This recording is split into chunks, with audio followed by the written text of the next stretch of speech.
Hari ini kita akan ngebahas tentang suatu hal yang luar biasa. Sebaiknya kita mungkin perkenalan dulu ya satu sama lain. Jadi kayak gue nih, nama gue Jonathan. Gue adalah seorang pegawai swasta di salah satu perusahaan di Cilegon. Dan mungkin boleh Afri menjelaskan dirinya. Oke, hello. Gue mau kenalin, kalau gue sendiri nama gue Afri. Sama, gue juga pegawai swasta. Gue di salah satu perusahaan lokal di Cilegon. Selanjutnya aku akan over ke Yasoka. Halo, nama gue Yasoka, kalian bisa panggil Oka. Sekarang gue kerja di salah satu instansi pemerintah di bidang nuklir. Mungkin udah pada tahu. Oke, next ke Cirini. Oke, nama gue Rini, kerja di yayasan swasta, yayasan Katolik swasta. Ya, dilempar ke Steve, tangkap Steve. Shalom, nama saya Steven, kerja di Karawang sebagai pegawai swasta. Koyoto yang terakhir. Nah, Koyoto ini adalah narasumber kita hari ini. Hari ini kita akan ngebahas tentang yang namanya quarter life crisis. Nah, mungkin ada beberapa orang mungkin baru pertama kali dengar tentang hal ini, quarter life crisis. Jadi, quarter itu seperempat, life itu kehidupan, crisis itu adalah krisis ya. Nah, hari ini kita akan ngebahas tentang yang namanya quarter life crisis bersama dengan Koyoto nih. Koyoto boleh perkenalkan dirinya kok? Oke, gua Yohanes, cuman biasa sama teman-teman dipanggil Yoto. Sekarang kerja di Jakarta, jadi manajer di satu perusahaan film, tapi handle digital produknya. Itu sih, gua kurang lebih.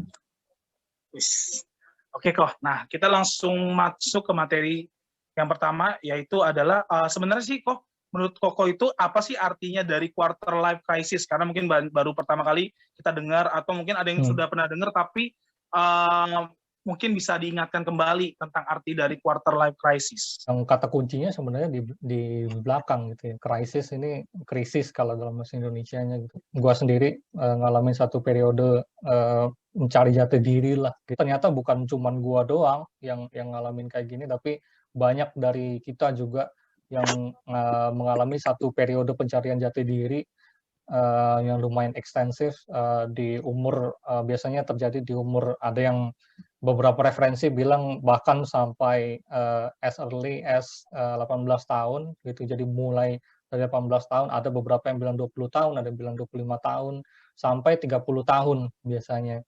Jadi kalau quarter life crisis sendiri bisa dibilang sebenarnya satu fase yang penting gitu. Jadi yang penting untuk kita alamin karena apa? Karena waktu kita ngejalanin satu fase quarter life crisis ini, kita itu jadi berusaha untuk mengenal diri kita sendiri secara lebih dalam gitu ya.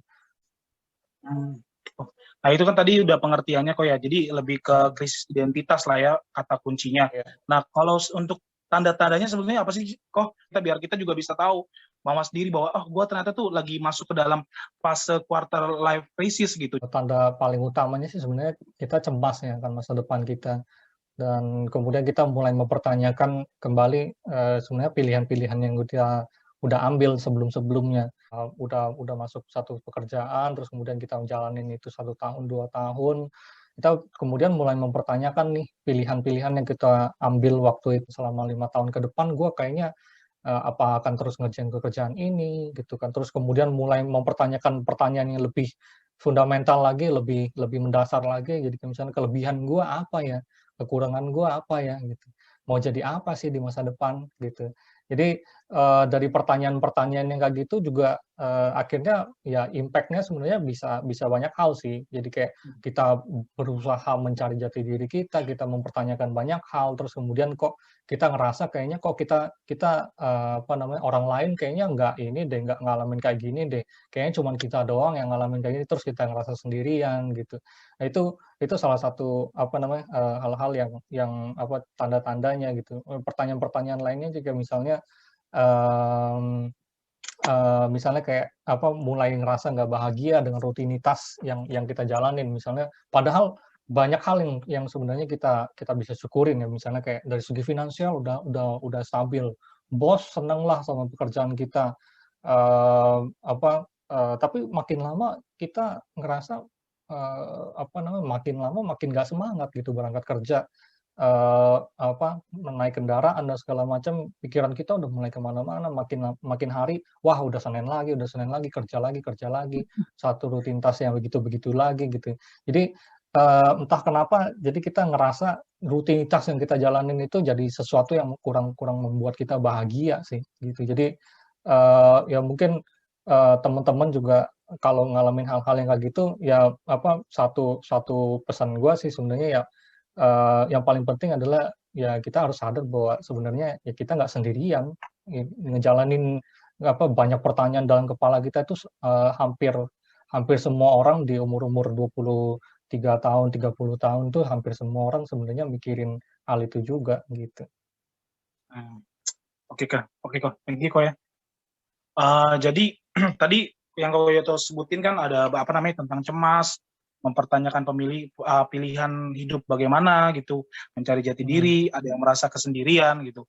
Nah, gue sih sekarang mau tanya nih ke teman-teman, pernah nggak sih teman-teman kayak ngalamin kayak gitu? Mungkin Afri, Cirini, Bang Steven, atau Yasoka, kalian tuh pernah nggak sih ngalamin hal seperti ini gitu? Boleh tolong di-sharingin nggak? Afri, jangan-jangan si Afri lagi nyari-nyari dia lagi searching di Google. Kisah-kisah QLC gitu kan, untuk abis itu diimplementasikan ke diri sendiri.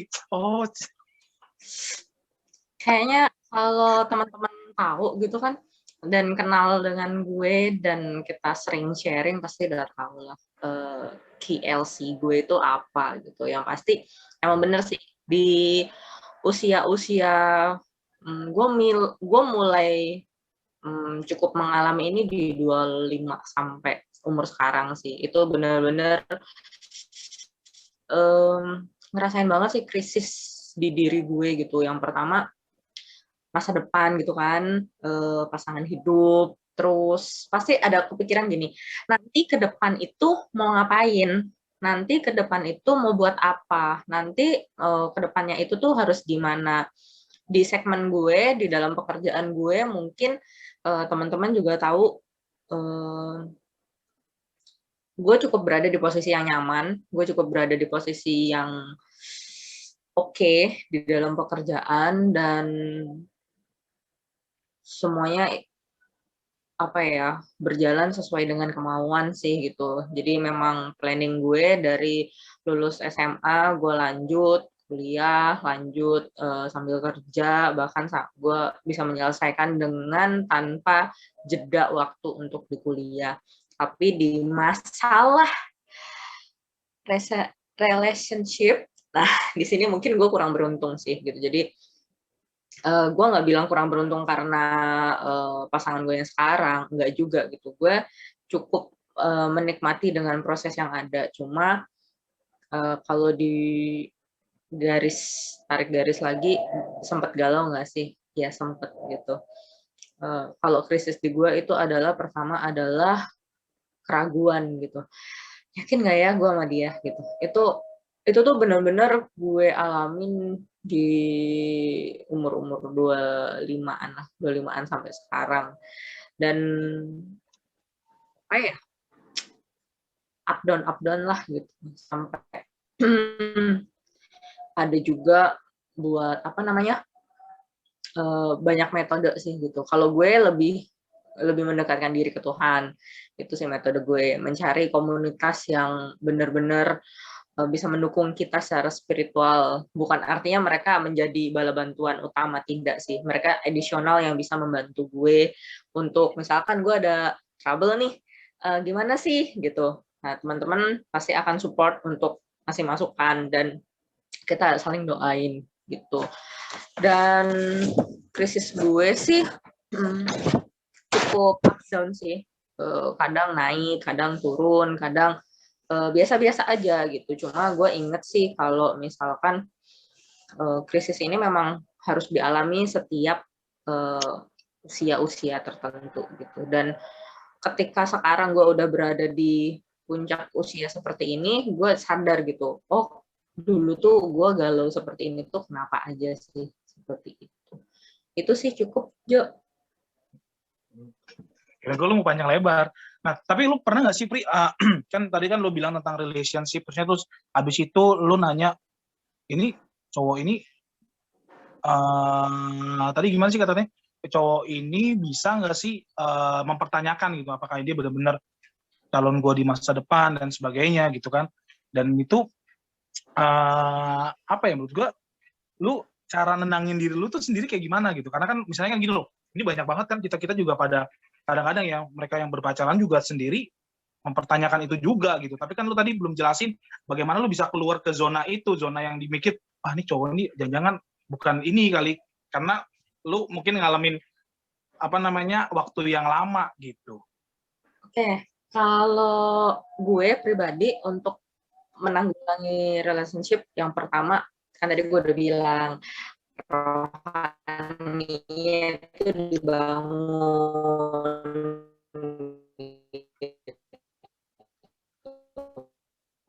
Maksudnya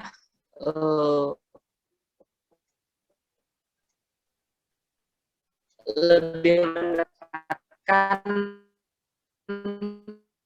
diri kepada Tuhan gitu. Itu adalah ketika pertama. Dan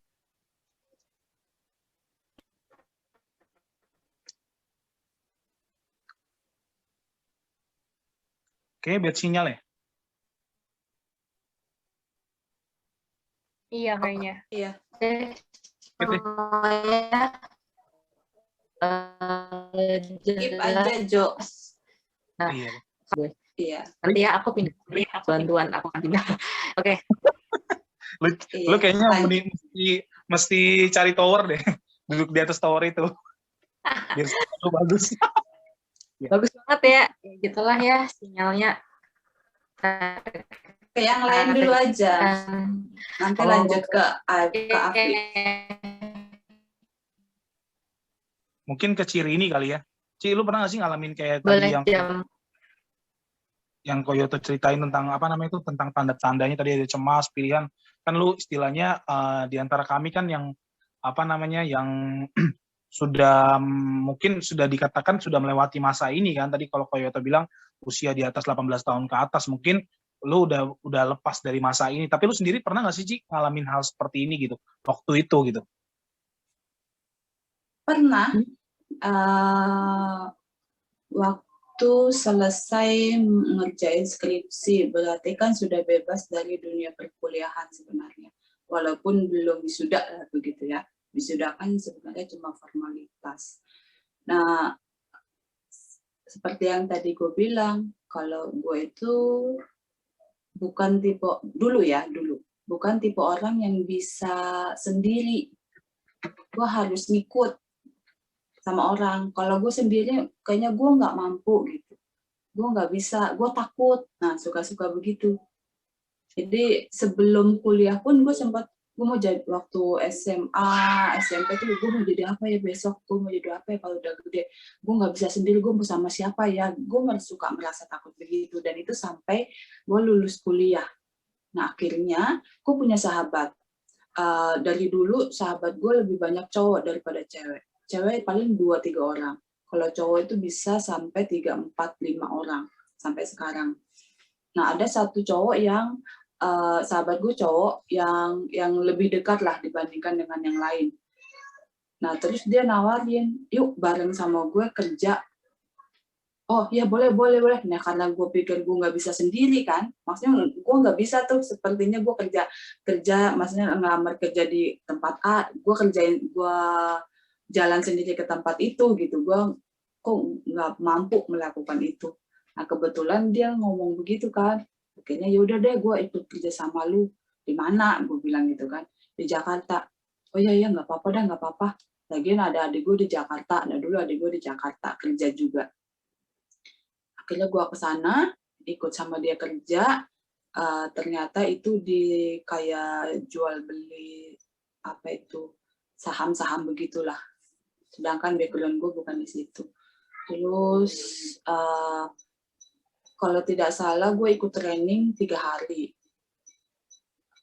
Iya, karena di situ pembekalan gitu kan. Awal-awalnya gue ngerasa, oh ya gue bisa lah gitu kan. Terus 2 hari selanjutnya, karena Senin sampai Jumat doang kan, 2 hari selanjutnya itu langsung kerja begitu.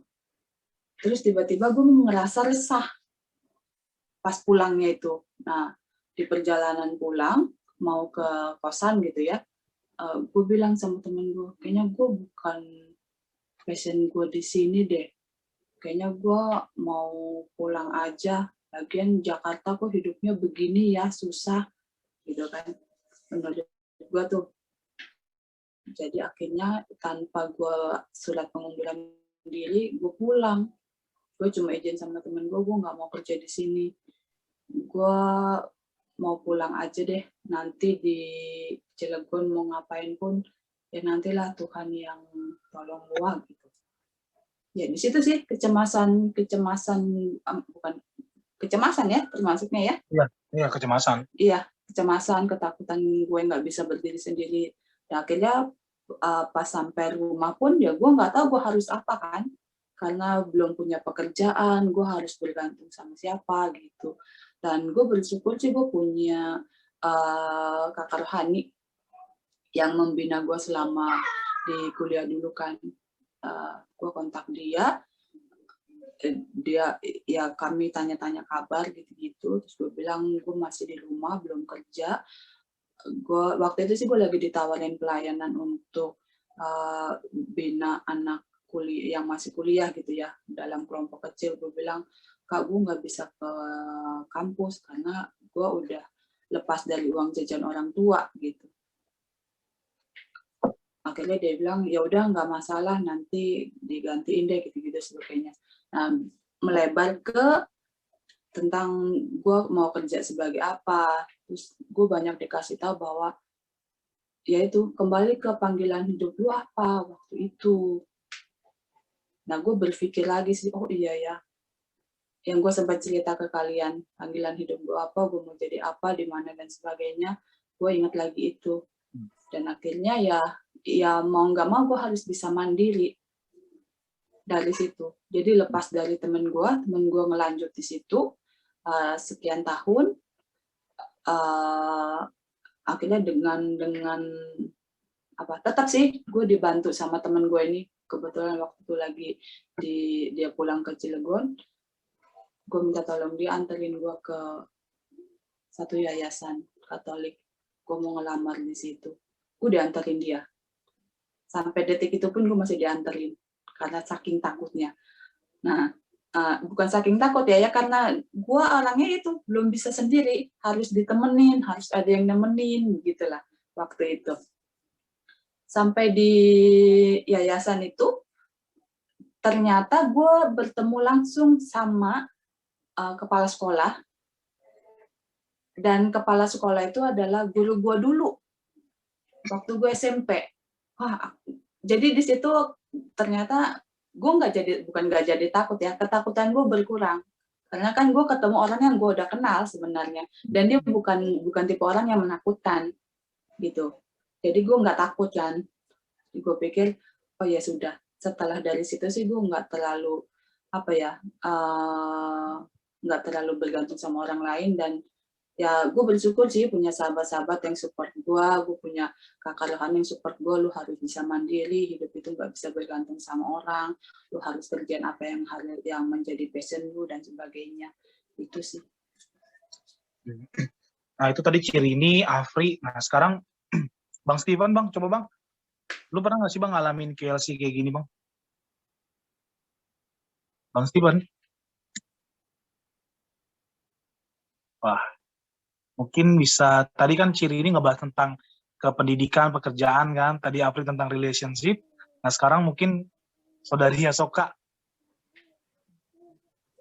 Bang Steven udah bisa ya? Bang Steve? Udah bisa. Oke, sip. Ya. Suaranya jelas nggak? Suara nangis cuy maksudnya. Jelas Bang? Ya, bicara tentang quarter life crisis sebenarnya temanya baru dapat dari teman-teman semua sih. Ya kalau mengenai krisis kehidupan ya sempat aku pernah singgung. Jadi dulu itu kemana sih gitu waktu ketika kita udah beres kuliah gitu. Aku alaminya seperti itu. Teman-teman misalkan udah pada kerja, tentu keinginan kita juga gimana dah bisa dapat kerja duluan. Tapi tanpa memikirkan apa sih gitu impian kita ke depan. Kadang seperti itu gitu. Nah, masuk di dalam dunia pekerjaan ya istilahnya udah punya uang segala macam, tapi di situ berpikir gitu, ini bukan sih gitu passion aku saat aku yang aku inginkan ke depan, apakah seperti apa. Ternyata di situ hidup itu flat, datar, dan ya gitu. Waktu terus bekerja itu kadang masuk pagi, kadang masuk sore, kadang masuk malam, dan teruslah berputar seperti itu gitu, tanpa mengerti apa ya tujuan gua kerja di sini ke depan, apa ya impian gua di sini ke depan. Terus apalagi ketika kita istilahnya nggak punya challenge, waduh kayaknya everything is good, semuanya udah baik nih, semuanya udah oke nih di sini. Nah, something yang mengetuk hatiku tuh ya flashback ke yang belakangan itu.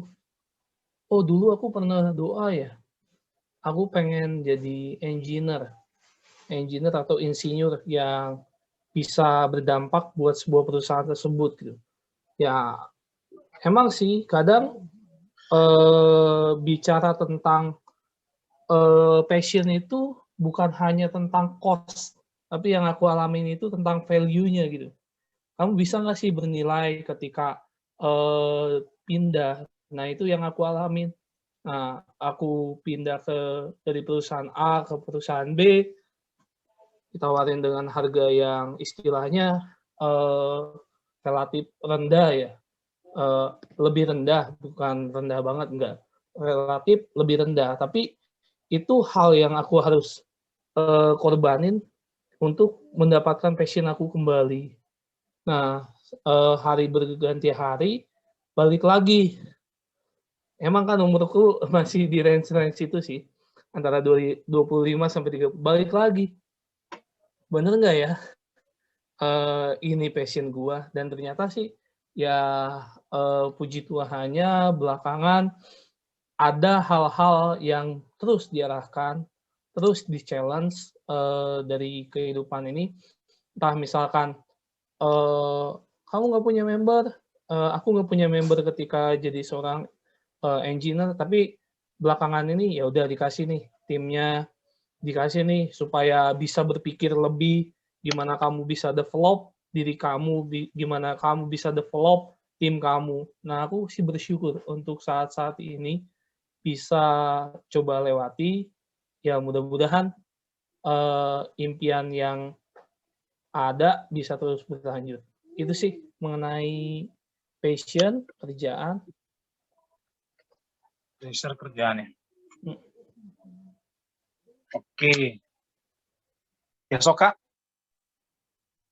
Atau yang dipanggil dengan nama Oka ya?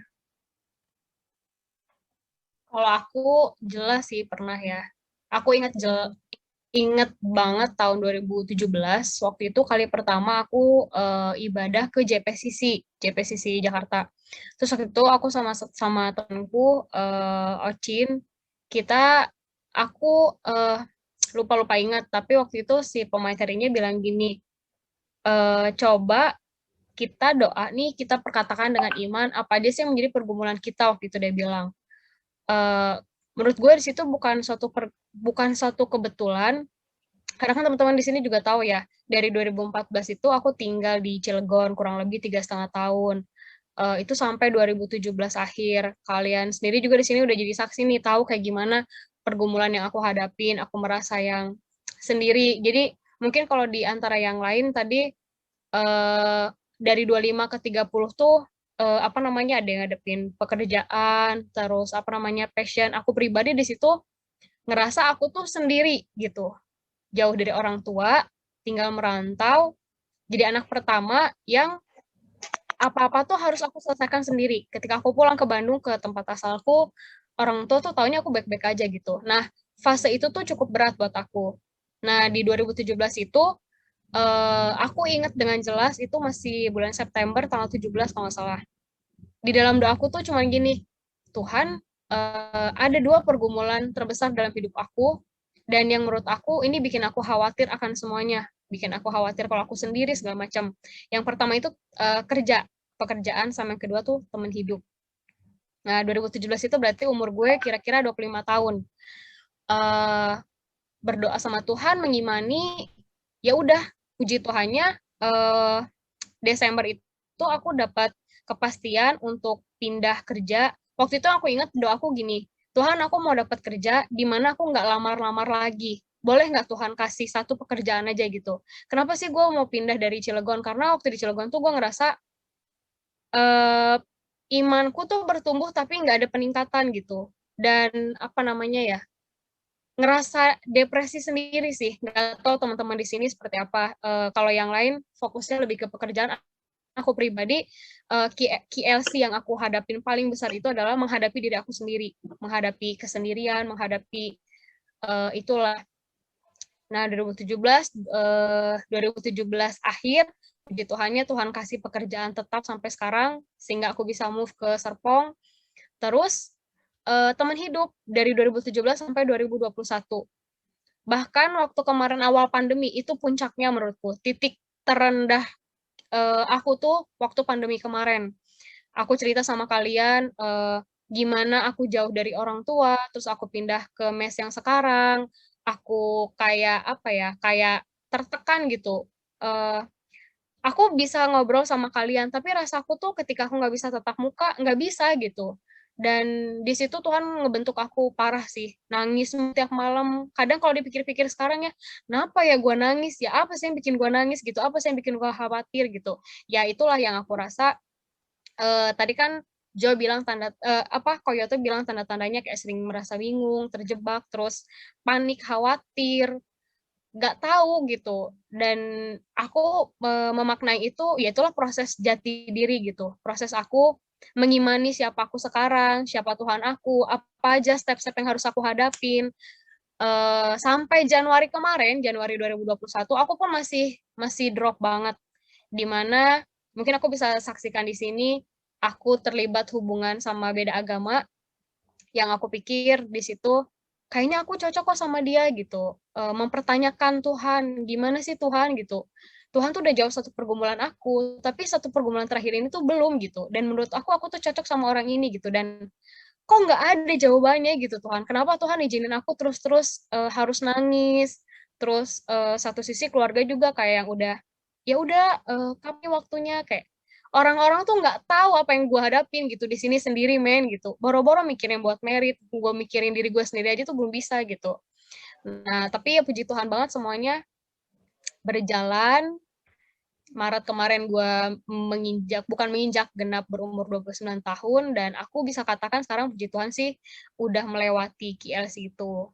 Mungkin belum full ya, karena kayak Cirini bilang, bahkan hidup tuh selalu belajar.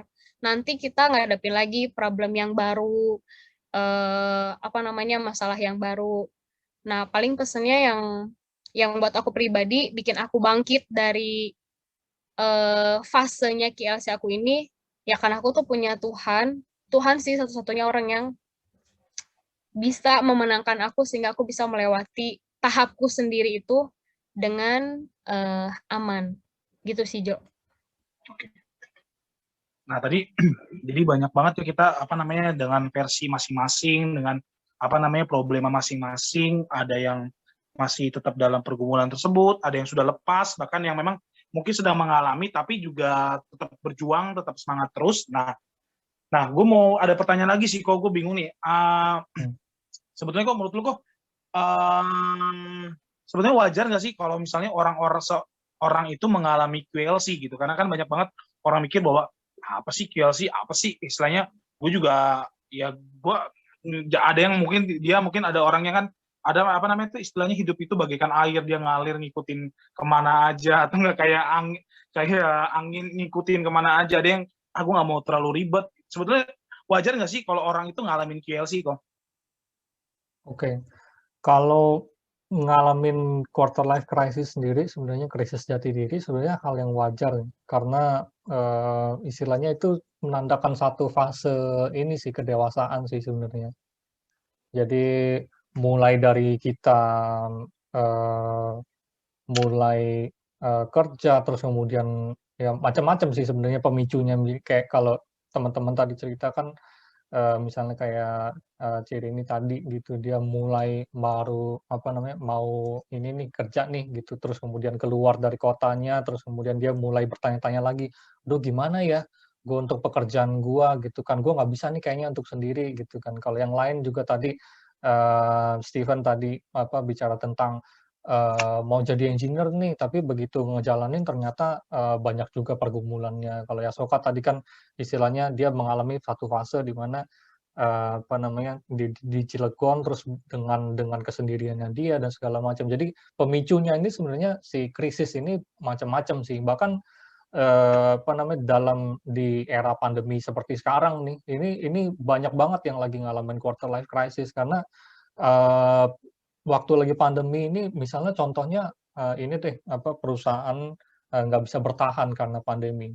Terus kemudian, akhirnya harus dirumahkan.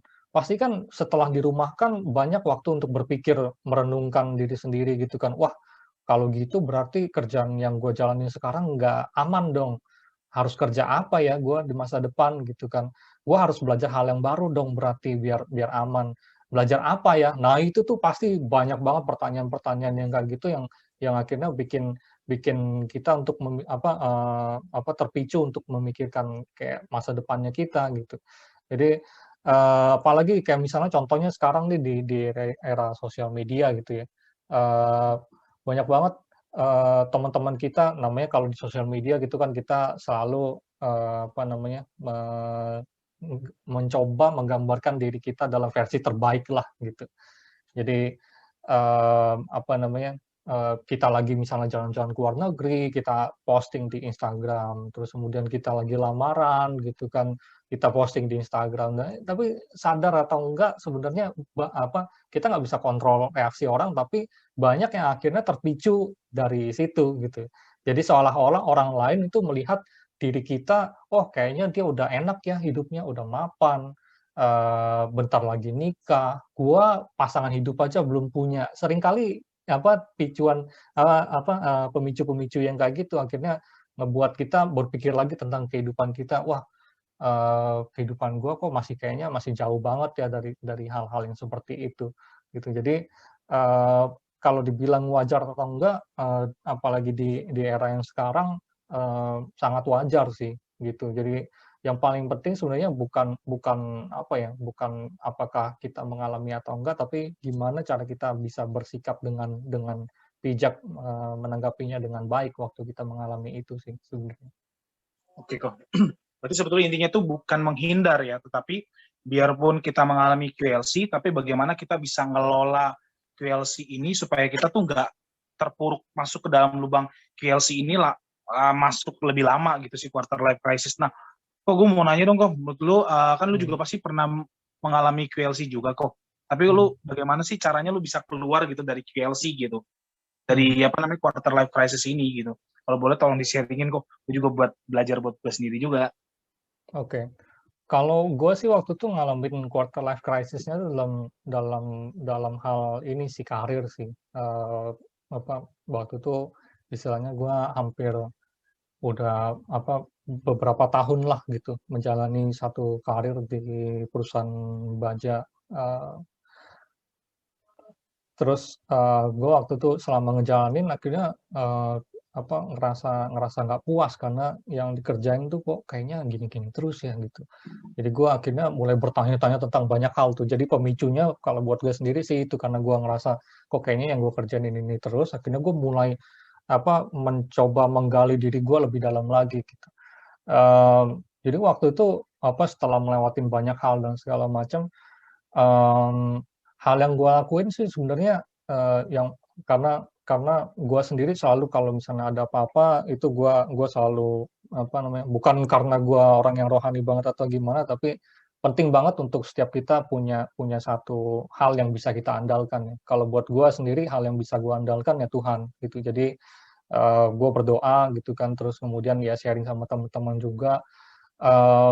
Ya gue bersyukurnya waktu gue berdoa terus kemudian dihadapkan dengan situasi-situasi di mana misalnya waktu itu dari perusahaan akhirnya nawarin gue beasiswa untuk S2 ke Korea Selatan waktu itu. Jadi akhirnya itu kan istilahnya satu momen yang sangat menentukan ya. Ini masa depan gue nih kalau misalnya gue terima atau gue tolak ini arahnya akan sangat berbeda nih sebenarnya gitu. Jadi ketika dihadapkan dengan satu pilihan yang kayak gitu, gue sangat bersyukur sekali karena Tuhan membimbing gue dengan sangat jelas waktu itu. Jadi apa namanya, gue dipimpin waktu itu dari satu kisahnya Daud, di mana waktu itu bercerita tentang Daud waktu itu datang ke medan perang gitu kan, terus mendengar Goliat mengejek-ngejek bangsa Israel, akhirnya timbullah keberanian Daud untuk bisa melawan si Goliat ini.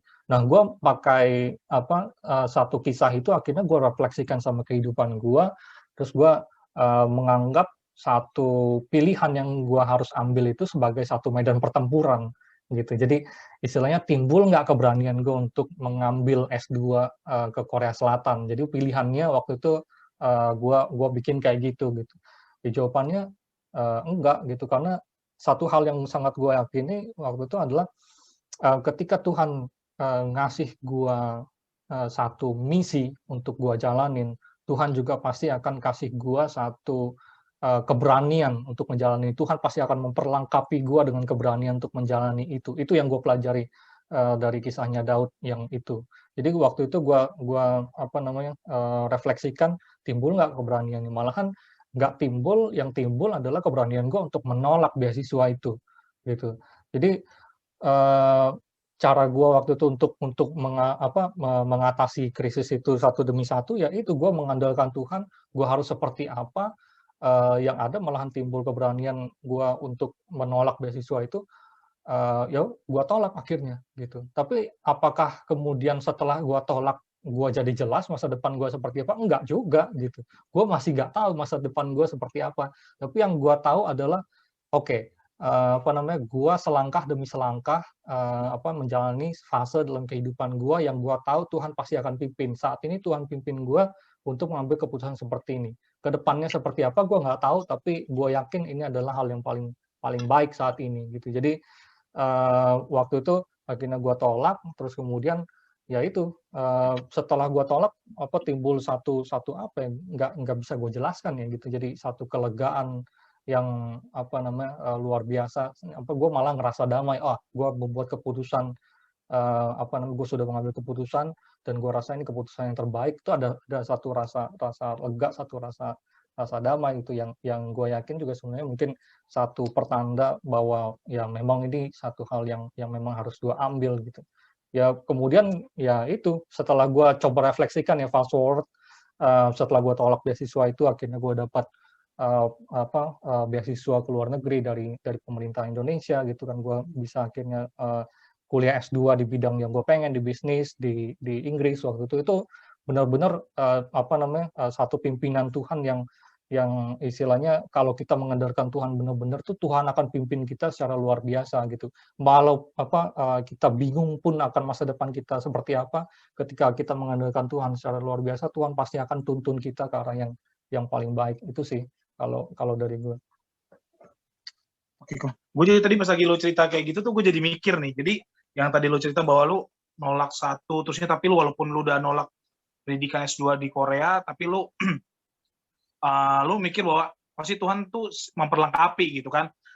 Terusnya lu bilang tadi udah lu tolak, abis itu lu juga walaupun setelah lu tolak, lu juga belum tentu lu punya apa yang ada di depan gitu, punya planning di depan, tapi lu jalani karena lu tahu bahwa memang kalau Tuhan yang bilang suruh ke sini, lu ngikutin. Gue jadi inget filosofi kayak pegunungan yang kayak biasanya kan tuh pegunungan tuh ada kabut-kabut kan. Kalau misalnya gue juga pernah gitu ngalamin kayak hujan deras banget. Jadi waktu itu gue bawa mobil kok. waktu bawa mobil. Nah, gue tuh kadang-kadang tuh gak ngeliat tuh jalan yang paling, biasanya kan kalau kita yang hujan deras banget itu di jalan tol tuh, hujan deras biasanya itu kan kalau kita bawa mobil kan pandangan itu kan cuman sedikit doang kan, cuman paling sekitar 1 meter 2 meter gitu kan.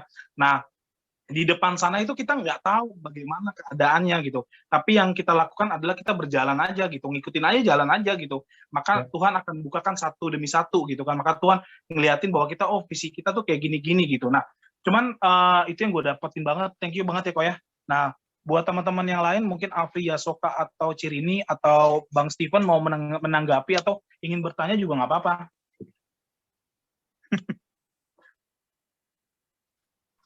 Bos, jangan-jangan Gue mereka mungkin udah mau, keluar nih. kok sahur sih? Aku kali mau menanggapi yang dibilangin sama Ko Yoto ya. Mungkin kan kalau tadi aku udah bilang sendiri ya sebelumnya, puji Tuhan sih menurut aku udah melewati. Meskipun nggak tahu nih ntar di depannya gue bakal ngadepin KLC yang kayak gimana lagi gitu. Yang paling utama buat aku, kenapa aku bisa ngelewatin itu adalah adanya orang-orang yang ngedukung gitu. Salah satunya community ini, Ranger Unity ini. Tanpa mereka, itu aku nggak tahu jadinya kayak gimana gitu. Karena kayak yang poin penting yang aku bilangin tadi, aku tuh selalu ngerasa aku tuh anak pertama, hidupku tuh harus baik-baik aja gitu. Kayak pantang gitu ketika aku pulang ke rumah atau aku cerita sama orang tua aku, mah aku kayak gini gitu. Padahal kan sebenarnya it's okay gitu ya, mau anak pertama, mau anak bungsu, siapapun, nggak apa-apa gitu, ngerasa ngalamin masalah tuh nggak apa-apa gitu. Nggak apa-apa loh kita bilang give up, tapi give up-nya sama siapa dulu nih? Kalau kita bilang give up sama Tuhan tuh nggak apa-apa. Karena ketika kita bilang give up sama Tuhan, nah Tuhan tuh tahu gitu, tak gitu. Lu udah nyerah nih, gue akan turut serta atas hidup lo. Karena sebelum yang pengalamanku, sebelum aku bilang menyerah, seringkali kita tuh ngandelin kekuatan pikiran kita.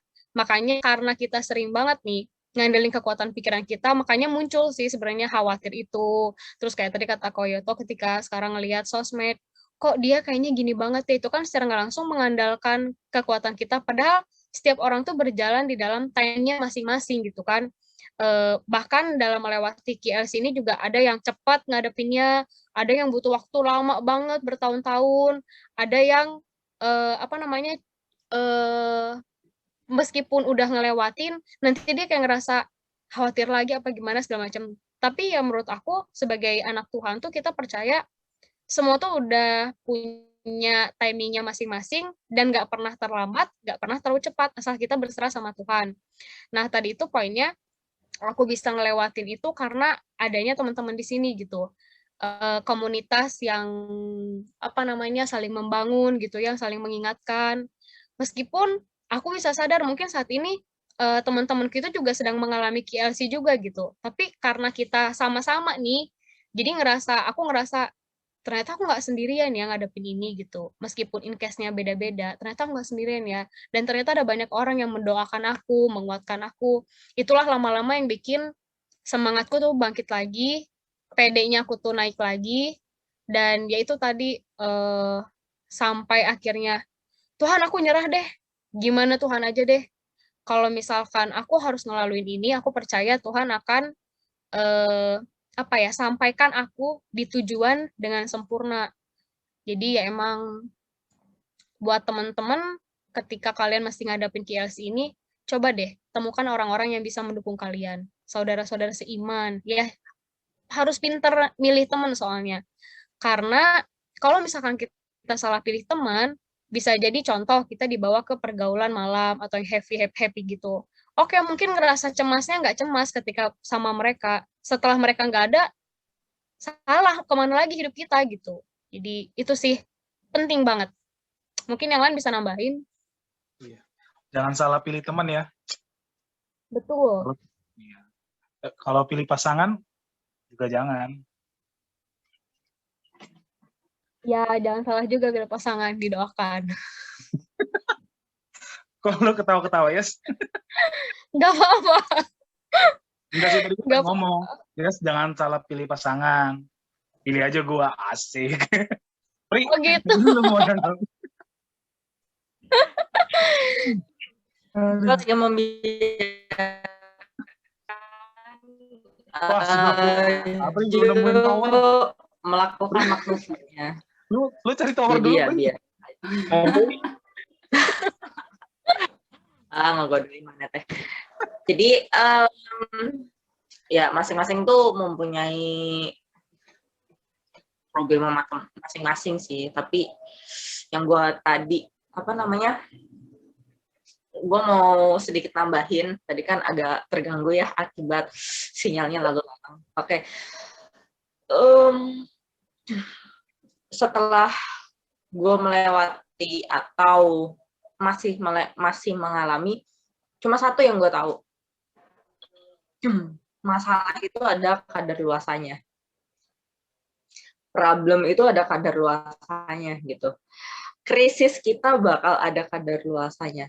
Tapi namanya berkat Tuhan, kasih karunia, penyertaan, itu nggak pernah ada kadar luasanya. Gitu. Jadi buat yang lagi ngadepin atau yang masih ngadepin, seperti Ju juga tadi bilang, jalan aja, tapi jalannya jangan ngasal gitu.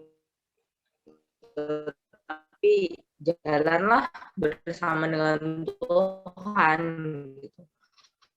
Pasti nanti akan nemuin perkenanannya gitu. Dan kalau gue flash di tahun ke-25 sih untuk menentukan bener-bener ini pasangan gue enggak. Bahkan until now gue juga masih mikir Icis gimana ya? Tadi kayaknya gue ada merasa disindir update di sosmed ya. Oke. Dan iya sih itu juga berpengaruh banget gitu. Karena by the way gue udah cukup lama ya memposting itu foto engagement gue. Tapi ya itulah.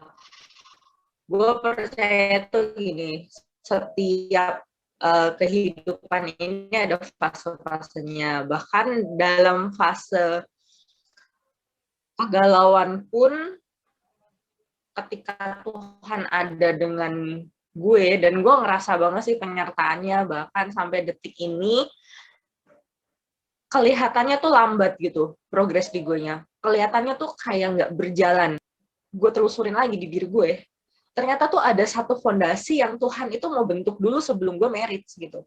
Ada persepsi-persepsi yang Tuhan tuh mau ubahin dulu sebelum gue melangkah ke jalur yang lebih dalam lagi di dalam kehidupan gue gitu.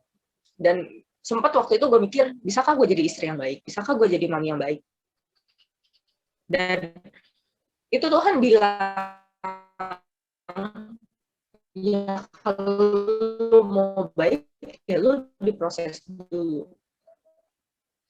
Kalau misalkan kita memakan buah yang matang di atas pohon, itu manisnya dengan buah yang yang mentah terus sama manis, walaupun sama-sama dari satu. Gue ilhami waktu itu ketik free supaya lo bisa jadi pohon di mana bukan burung yang bersangkar di atas itu, tetapi lo menghasilkan buah-buah yang manis, buah-buah yang kualitasnya bagus.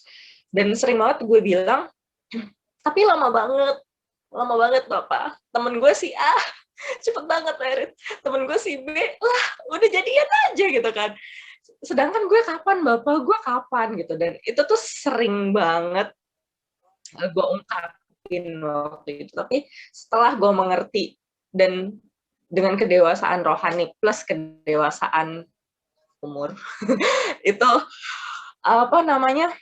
beriringan. Jadi sampai sekarang ya cara menghadapinya lo harus berserah terus ke Tuhan lo, pilih komunitas yang membangun, karena ada juga sih yang bilang begini, pergaulan yang buruk merusak kebiasaan yang baik.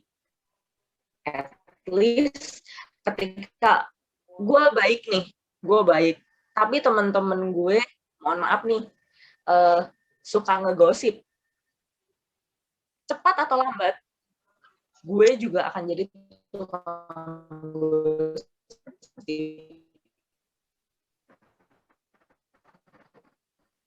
Secara gue gue sadar atau nggak sadar. Tapi kalau gue ketemu temen-temen, ya pun terkadang kita mengalami masalah berpikir, oh iya ya positif ya positif ya positif lah. Bapak Jo, Bapak Jo.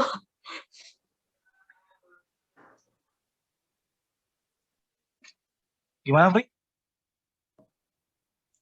Udah selesai, mangga. Oh. Karena gue lagi menunggu kata-kata lu, tau gak? Tapi gue pengen, tapi gue ada pertanyaan sih, Pri. Gue selama ini berteman sama lu, tapi gue gak kurus-kurus, Pri.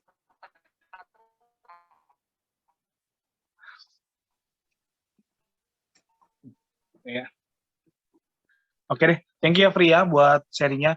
Mungkin Cirini atau Bang Steven nih, kayaknya belum nih tadi.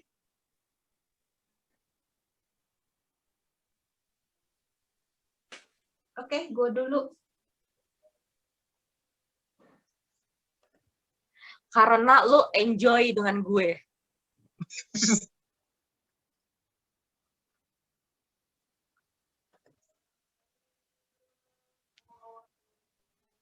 Oke, Ci.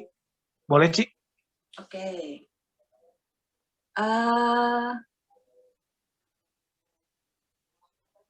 Ini kan kita ngebahas tentang kuarternya begitu ya. Tadi penjelasannya ada yang dimulai dari 18 tahun, 20 tahun, 24, 25, tapi batas akhirnya selalu 30. Sedangkan gue di atas 30.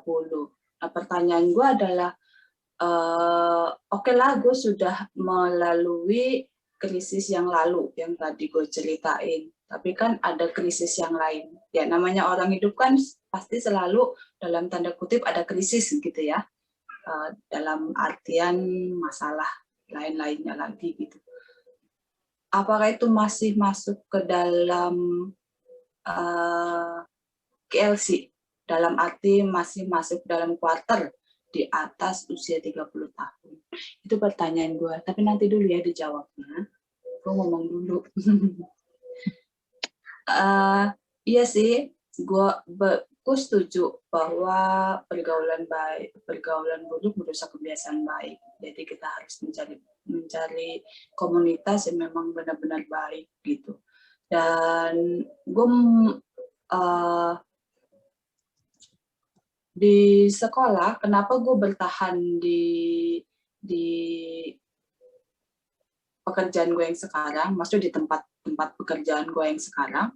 Pertama sih karena ketika gue bergumul sama Tuhan, apakah Tuhan izinkan gue untuk PNS, ternyata Tuhan gak izinkan. Terus gue pindah ke yayasan lain bagaimana, ternyata saat itu Tuhan tutup jalan, gue pikir berarti Tuhan gak izinkan gue di situ. Terus ketika ada pembukaan di mana ini, di depan nih, depan Keramat, gue tinggal di Keramat, ada di seberang Keramat itu kan ada sekolah baru ya, internasional kan. Ternyata gue tidak cukup skill untuk bisa aktif berbahasa Inggris, jadi gue terkendala di situ. Jadi kayaknya gue harus tetap diam di daerahmu sendiri, artinya bahwa gue tetap di tempat yang sekarang gitu ya. Gue menikmati bergaul dengan mereka, dan gue bersyukur mereka adalah orang-orang baik gitu. Secara iman memang tidak yang wah-wah banget, tapi mereka bukan orang jahat dalam arti tidak pernah menjerumuskan kepada hal-hal yang nggak baik gitu ya. Apalagi kondisinya kami adalah seorang pendidik. Tapi negatifnya, ada sisi negatifnya memang, yaitulah ya, di mana-mana pasti ada, bahkan di komunitas rohani juga pasti ada gap-gapan, terus saling membicarakan seorang dengan yang lain gitu ya, walaupun pembicaraannya tetap dibawa-bawa dengan bercanda-bercanda, tapi tetap aja kondisinya membicarakan orang.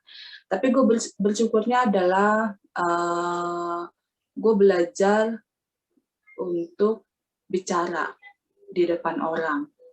Gue bicara berdua, gue masih bisa.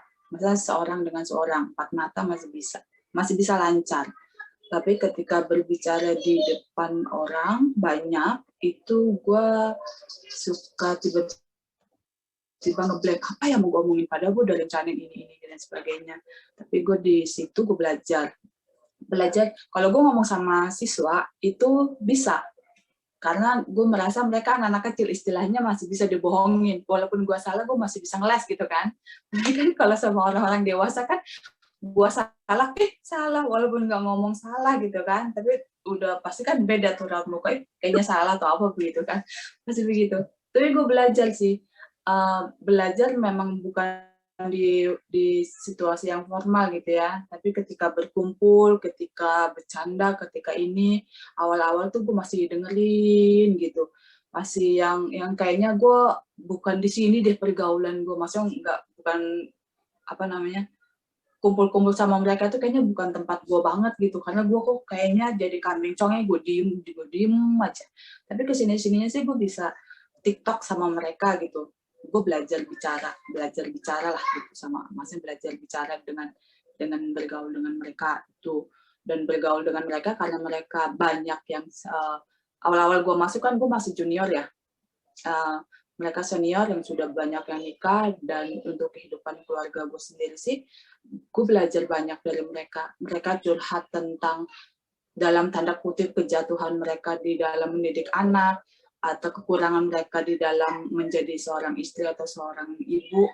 Itu gue belajar, oh begitu, si A salah, tapi dari kesalahan orang si A itu gue bisa, oh itu pembelajaran buat gue bahwa gue nggak boleh begitu. Gue belajar gitu buat anak-anak gue ya, itu mengenai pergaulan, maksudnya mengenai di mana lu bergaul ya, kalau lu bergaul baik akan lu menjadi baik, begitulah ya. Terus gue mau ngomong apa lagi? Oh ya, satu lagi. Ini gue bukan menyimpulkan ya, tapi dari dulu tuh gue sempat berpikir, apa sih manusia ini garis besarnya mengalami hal-hal apa? Ternyata gue bisa simpulkan, gue kepikiran lagi ketika kita bahas hari ini, kayaknya manusia itu cuma menghadapi dua hal besar. Dia kalau bagus di karir, kemungkinan besar kurang beruntung, mungkin bahasanya agak salah ya, mungkin kurang beruntung di jodoh, atau sebaliknya, ketika seseorang itu baik di masalah percintaan, bisa jadi dia agak kurang baik di karir, begitu.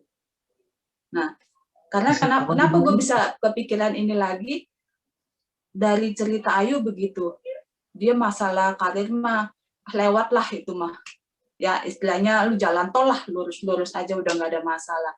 Tapi masalah percintaan, wah agak-agak gimana, termasuk juga ya suka begitu gitu ya, apalagi Jo begitu kan.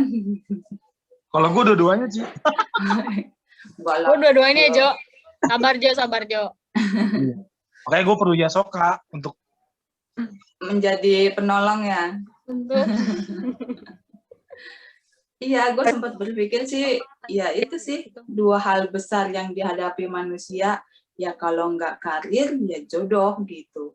Kalau dua-duanya, ya bertanya lagi lah, ngapain lu hidup? Nggak sih. Nggak sih, kayaknya kemungkinan besar sih dua hal itu tuh yang Tuhan Pas banget sih, Ci. kasih masalah ke kita, ya kalau nggak karir, jodoh. Kayak si Yoto nih, gue pikir tadi Yoto itu kurangnya apa ya, dia udah nikah, karir juga bagus, tapi kayaknya gue punya titik lemahnya si Yoto nih. Si Yoto nih walaupun udah berkeluarga, kayaknya dia terlalu cuek sama istrinya sendiri, kayaknya sering menjadi masalah bagian itu, kayaknya orang ini. Iya Yoto ya. Iya, salah. Gue hari ini tahu nggak WhatsApp istri gue, udah makan belum?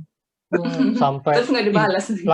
Terus sampai dibalas, baiknya suamiku ini. Wah, itu loh, mantap. Iya, karena tumben-tumbenan kan. Betul. Nah itu, karena tumben itu jadinya kan.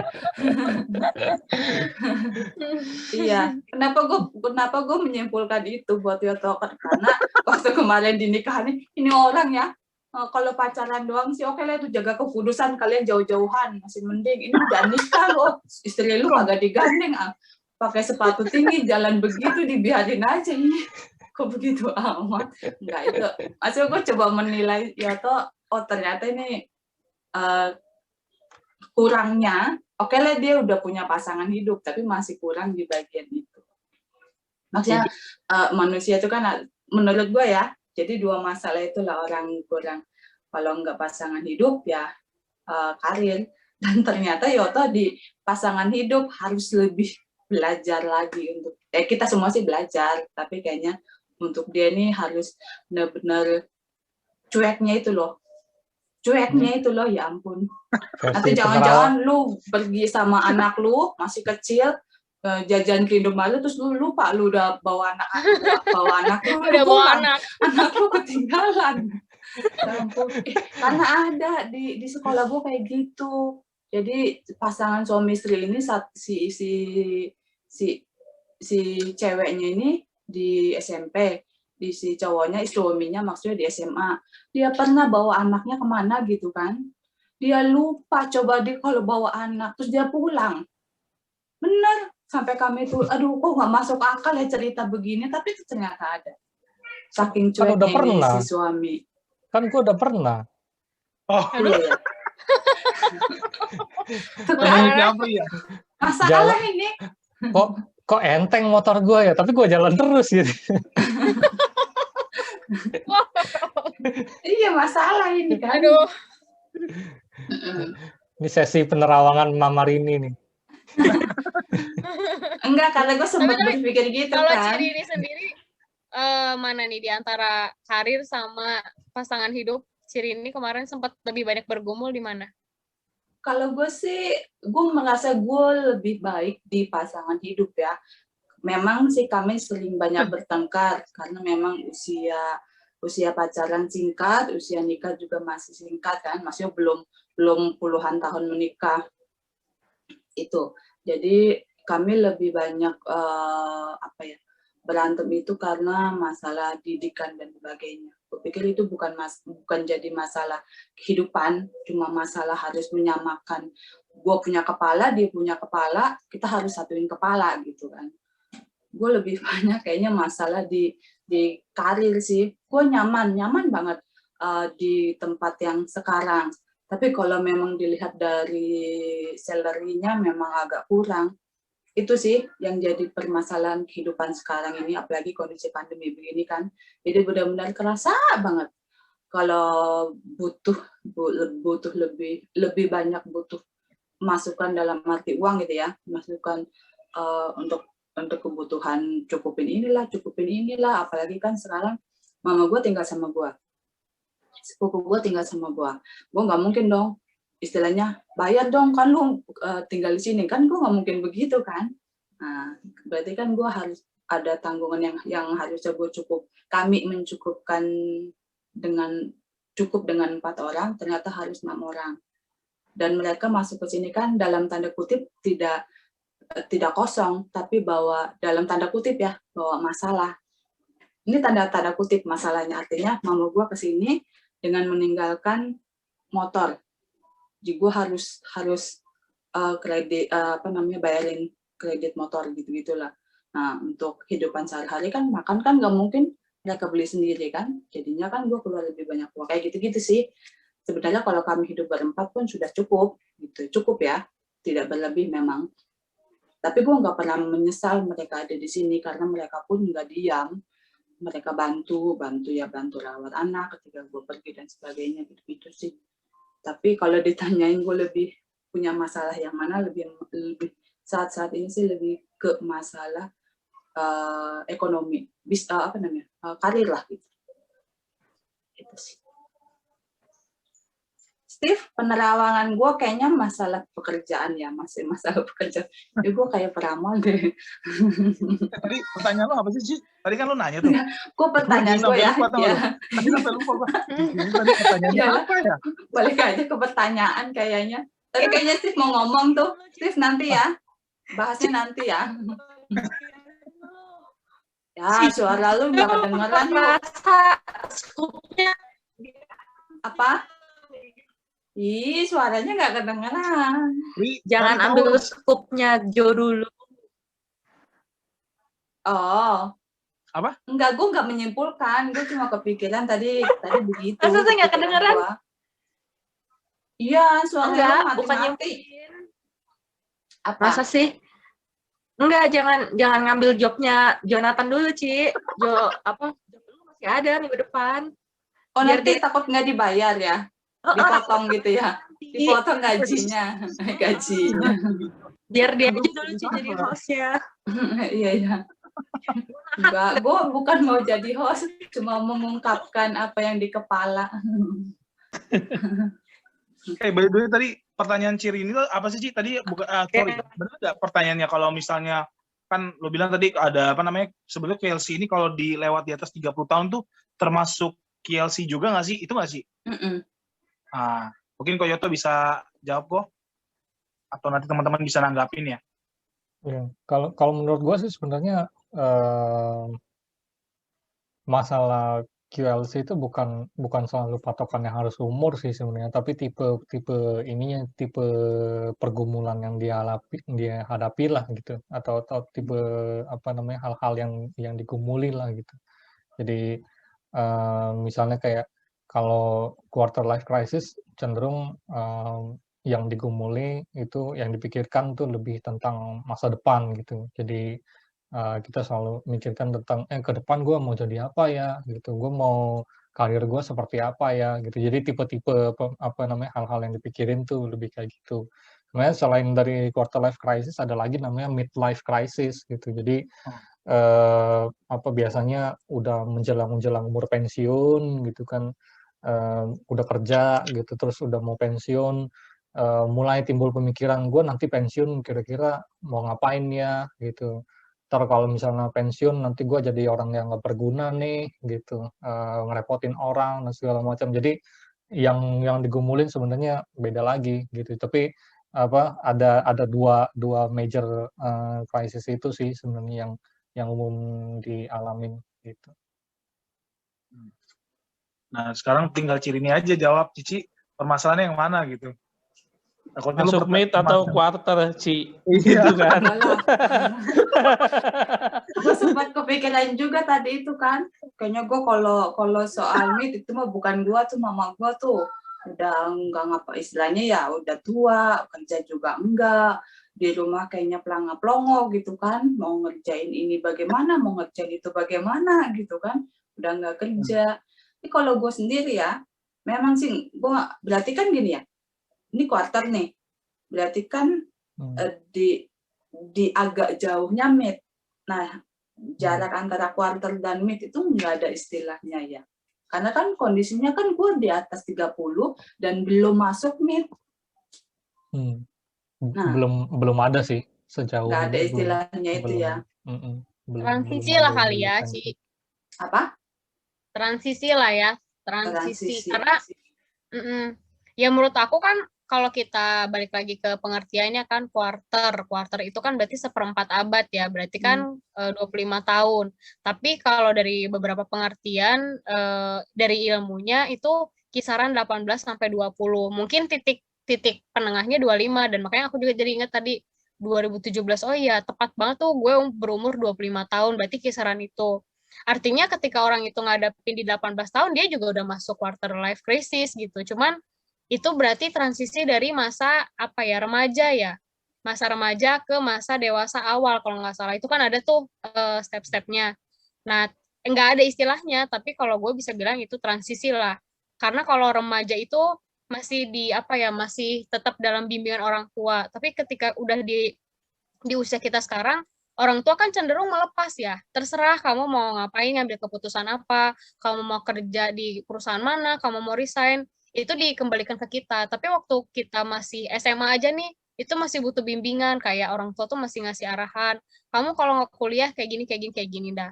Jadi nggak ada istilahnya, tapi kita bisa katakan itu transisi lah. Begitu juga kayak tahun depan nih berarti gue 30 kan. Kalau dari pengertiannya berarti aku udah mendekati lagi ke transisi ke tahap mid itu. Cuman mid kan udah lebih panjang lagi ya. Menurutku sih kayak gitu ya, dibalikin ke pengertiannya. Kalau menurutku ya secara matematika itu 3/8 ya Soka, masa transisi itu. 3/8. Ya hitung sendirilah ya. Ini kalau ngobrol sama insinyur begini nih, dihitung. 38. Iya, gua yang bingung ya. 3/8 apa 1/4? 1/4, 2/8 dong. Kok 3? 75 lah, 75. Quarter apa? Quarter 1/4, mid setengah di antara 1/4 sampai setengah ya udah 3/8. Oh alah, menggambarkan transisinya. Iya, oke.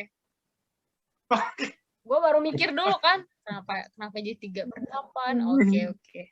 Beda yang udah masuk PNS mah. Udah pasnya berapa? Oh, ini Iya, ngomongin pasnya harga lah. pas. Ini jualan nih.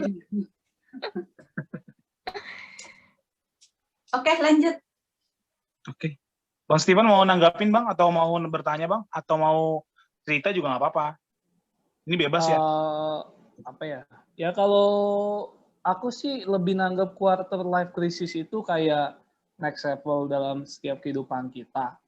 Jadi ya kita itu bakal dihadapin setiap permasalahan yang ada di dalam hidup kita ya. Tadi emang bener sih kita masa depannya kayak gimana. Pertama orang itu punya cita-cita, tapi ternyata nggak kecapai, nggak sesuai dengan impiannya.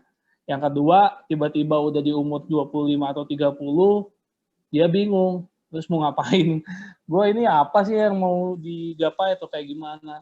Tapi ya gue lebih lagi masukin quarter life crisis ini ternyata persoalan-persoalan yang ada dari segi karir ataupun relationship, nah segala macam untuk kita bisa apa ya naik di dalam level-level tertentu gitu.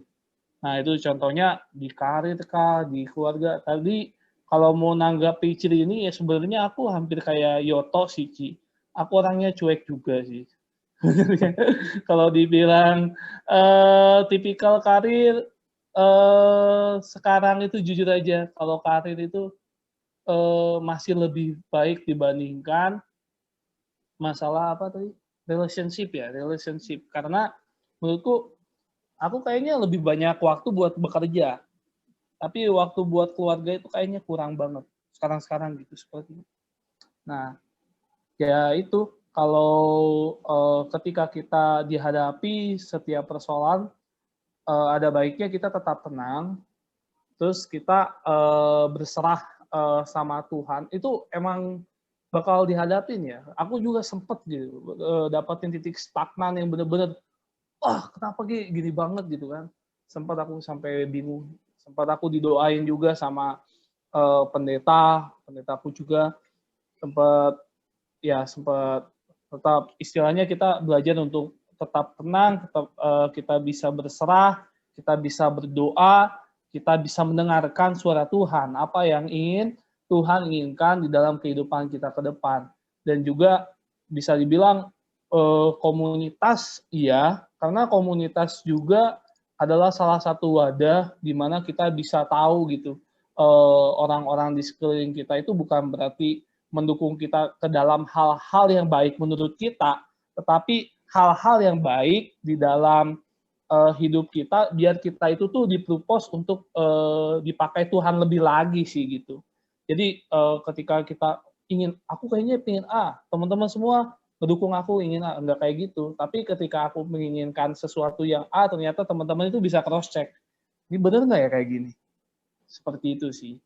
Jadi ada hubungan pribadi kita dengan Tuhan, ada hubungan kita dengan komunitas kita, itu yang aku dapatin untuk kita kuat di dalam menghadapi setiap krisis. Itu sih.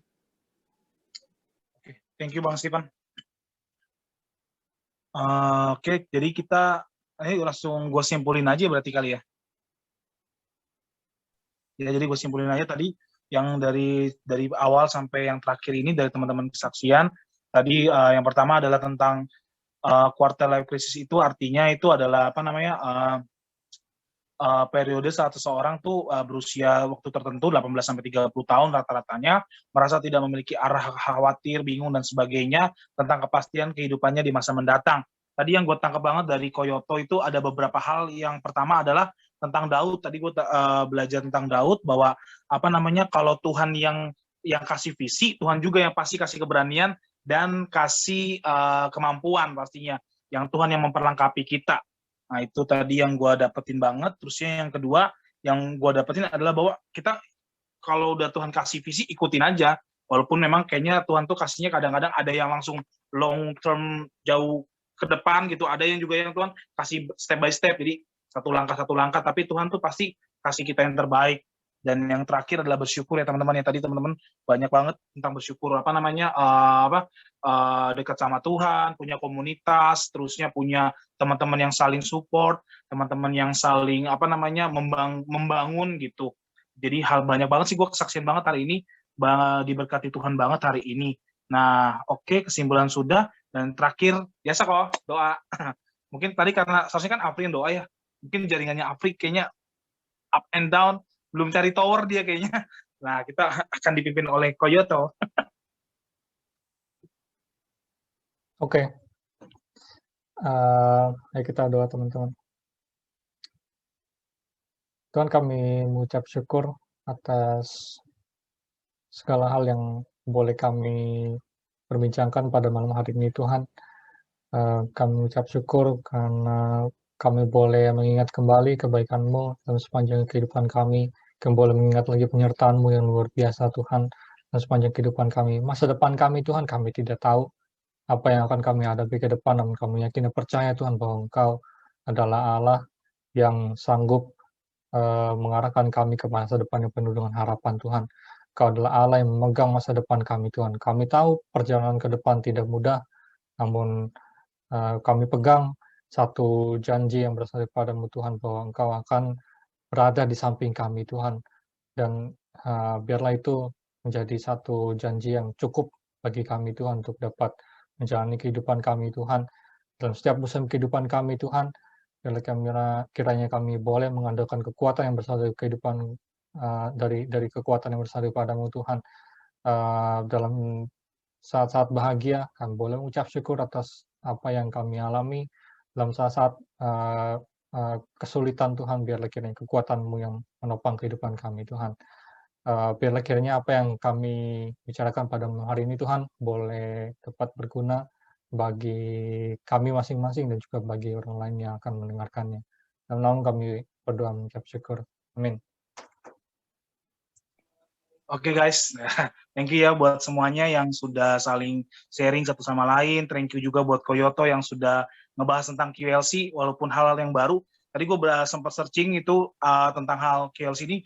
Menurut gue nih, orang banyak ngalamin, tapi orang tuh nggak tahu kalau dia tuh dalam fase QLC dan bagaimana caranya supaya ngelepas. Nah, hari ini benar-benar kita tuh semua diberkatin Tuhan. Gue juga pikir bahwa setiap orang yang dengar juga pasti bakalan diberkati Tuhan. Oke, thank you semuanya. Tuhan Yesus memberkati.